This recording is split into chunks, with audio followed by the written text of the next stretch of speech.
தளர்ந்திடும் வேளையில் உன் துணை இருக்க தளரா நம்பிக்கை எம்மில் மலருதே. திரு அவை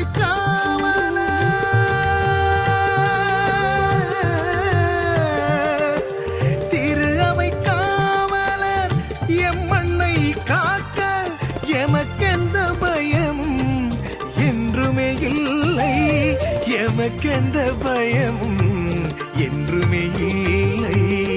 மிக்கேலதி தூதரே எங்கள் ஆண்டா ஊரணியின் ஆதவனே, மிக்கேலதி தூதரே எங்கள் ஆண்டா ஊரணியின் ஆதவனே. திருக்கொடிவானில் உயரே பறக்குதையா, திருக்கொடி